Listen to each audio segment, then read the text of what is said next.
Hello friends, अगर आपने सिटीरियल का फर्स्ट एपिसोड नहीं देखा तो पहले आप उस एपिसोड को देखें और इसके बाद इस वीडियो को कंटिन्यू करें, नहीं तो ये एपिसोड आपको समझ में नहीं आएगा। मैं फर्स्ट एपिसोड के लिंक डिस्क्रिप्शन बॉक्स में डाल दूंगा। तो कहानी की शुरुआत में हम नादिया को एक रिवर से बाहर आते हुए देखते हैं। उस वक्त उसकी हालत काफी खराब होती है, उसके पैर में गोली लगी होती है। तभी उसे बर्नाल का कॉल आता है। नादिया उसे बताती है कि उनको फंसाया गया था। बर्नाल उसे कहता है मैंने बैकस्टॉप ऑन कर दिया है और अगले 2 घंटे में वो शुरू हो जाएगा। खैर आगे नादिया एक कार को रोकती है और उसे हॉस्पिटल में चलने के लिए कहती है और ये कहकर वो बेहोश हो जाती है। फिर सीन कट होकर एक कमरे में आता है जहाँ नादिया को एक बेड से बांध कर रखा होता है और उसके पैर में लगी गोली को भी बाहर निकाला होता है। फिर नादिया को होश आता है और वो देखती है कि उसके बेड के सामने हाथ में गन लिए एक आदमी बैठा है जो कि उसे गौर से देख रहा होता है। नादिया उसे हॉस्पिटल ले जाने के लिए कहती है मगर वो नादिया की बात नहीं मानता। फिर दोनों में हाथापाई शुरू हो जाती है। एक वक्त तो आदमी उसके ऊपर भारी पड़ता है मगर नादिया एक बेहतरीन एजेंट होती है। घायल होने के बाद भी वो उसे मार देती है। खैर तभी बर्नाल ने बताए हुए 2 घंटे पूरे हो जाते हैं और हम देख सकते हैं कि नादिया के गले में एक सेंसर लगा होता है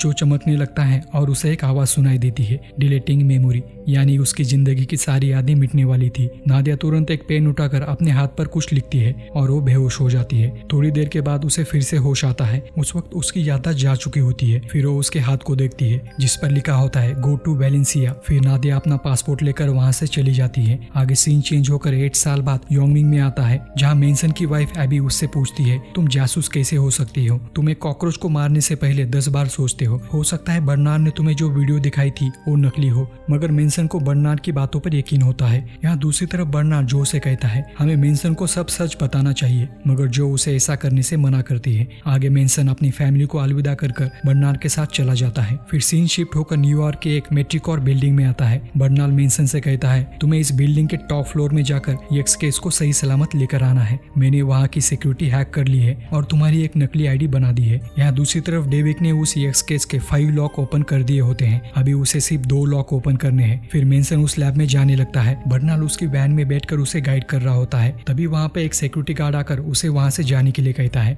आगे लैब में जाने के बाद मेंसन यक्स केस को लेकर वहाँ से भागने लगता है और वैन में बैठकर वहाँ से चला जाता है मगर ऐसा करते हुए डेविड उसे देख लेता है। आगे डेविड डालिया आर्चर को कॉल करके यक्स केस चोरी होने की रिपोर्ट देता है। डालिया मेंसन का नाम सुनकर चौंक जाती है और वो उससे कहती है कि वो 8 साल पहले ही मर चुका था, लेकिन डेविड उसे कहता है मुझे पक्का यकीन है वो मेंसन ही था। डालिया उसे किसी भी कीमत पर उसे यक्स केस को लाने के लिए कहती है। यहाँ वैन में मेंसन बर्नाल से कहता है अभी हमारा मिशन पूरा हो चुका है तो हमें वापस योमिंग चलना चाहिए, लेकिन बर्नाल उसे कहता है मेट्रिकॉर के लोगों को तुम्हारे बारे में पता चल चुका है और वो तुम्हें और तुम्हारे फैमिली को ढूंढ रहे होंगे, इसलिए हम घर वापस नहीं जा सकते। मेंसन उसके ऊपर गुस्सा होता है क्योंकि बर्नाल ने उसे पूरी सच्चाई नहीं बताई होती। आगे बर्नाल उसे यक्स केस के ऊपर अपना हाथ रखने के लिए कहता है। जैसे ही मेंसन उसके ऊपर हाथ रखता है वो केस ऑटोमेटिकली ओपन हो जाता है जिसके अंदर सिटीडेल के एजेंट्स के नाम होते हैं और उसके नीचे मेडिसिन की ट्यूब रखी होती है। बर्नाल उसे कहता है तुम अपने नाम की मेडिसिन अपने बॉडी में इंजेक्ट कर लो जिससे तुम्हारी पुरानी याददाश्त वापस आ जाएगी। मेंसन इसी दिन का इंतजार कर रहा होता है, लेकिन तभी दुर्भाग्य से डेविड बर्नाल के ऊपर गोली चलाता है जिससे वो घायल होता है और उनकी वैन का एक्सीडेंट हो जाता है। आगे डेविड वहां आकर मेंसन के ऊपर गोलियां चलाने लगता है मगर मेंसन उससे बचकर एक कार लेकर वहां से भाग जाता है और एक सेफ जगह जाने के बाद मेंसन अपनी कार रोक देता है और उस मेडिसिन की ट्यूब को देखने लगता है मगर वो ग्लास की ट्यूब पहले ही ब्रेक हो चुकी थी जिससे मेंसन काफी फ्रस्ट्रेट हो जाता है। तभी उसे एक केस से आवाज आने लगती है और स्क्रीन के ऊपर नादिया की तस्वीर आती है और उसका लाइव लोकेशन वेलेंसिया स्पेन में आता है। आगे मेंसन स्पेन के एक रेस्टोरेंट में चला जाता है जहाँ उसे नादिया मिलती है मगर नादिया की याददाश्त चले जाने के कारण अभी वो मेंसन को पहचान नहीं पाती। फिर मेंसन उसे ट्रेन एक्सीडेंट की याद दिलाता है जिससे उसे कुछ बातें याद आने लगती है। आगे मेंसन उसे यक्स केस से मेडिसिन की ट्यूब दिखाता है और उसे कहता है इसे अपने बॉडी में इंजेक्ट करने से तुम्हारी खोई हुई याददाश्त वापिस आ जाएगी। तभी वहाँ पे डेविड का आदमी आकर उनके ऊपर गोलियां चलाने लगता है पर नादिया उसे पैन से घायल कर देती है। आगे उनके ऊपर डेविड हमला करता है और मेंसन के कंधे में गोली मार देता है। फिर नादिया को देखकर वो चौंक जाता है क्योंकि उसे लगता था उन्होंने उसे भी मार दिया है। फिर डेविड उसे बुरी तरीके से मारने लगता है। उस वक्त डेविड को पता नहीं होता कि उसकी याददाश्त जा चुकी है और इसी वजह से नादिया उसके आगे टिक नहीं पाती। आगे मेंसन वहाँ आकर उसे मेडिसिन की ट्यूब देता है जिसे वो अपनी बॉडी में इंजेक्ट कर लेती है जिससे उसकी याददाश्त लौट आती है। फिर नादिया कुछ ही पल में डेविड को मार देती है और उसे मारकर बेहोश कर देती है। आगे सीन शिफ्ट होकर डालिया पे आता है। डेविड उसे कॉल करके कहता है उसे यक्स केस को हासिल करने के लिए कुछ और समय चाहिए और उसे बताने लगता है कि नादिया अभी भी जिंदा है। नादिया का नाम सुनकर डालिया उसके ऊपर गुस्सा हो जाती है क्योंकि नादिया को मारने की सुपारी उसने डेविड के भाई को दी होती है। बर्नाल अभी भी जिंदा होता है और उसे बंदी बनाकर डालिया के सामने रखा होता है। डालिया उसे सिटीडेल के राज बताने के लिए कहती है और यह एपिसोड यही खत्म हो जाता है। जाते समय चैनल को लाइक और सब्सक्राइब करना ना भूलना। तो मिलते हैं अगले वीडियो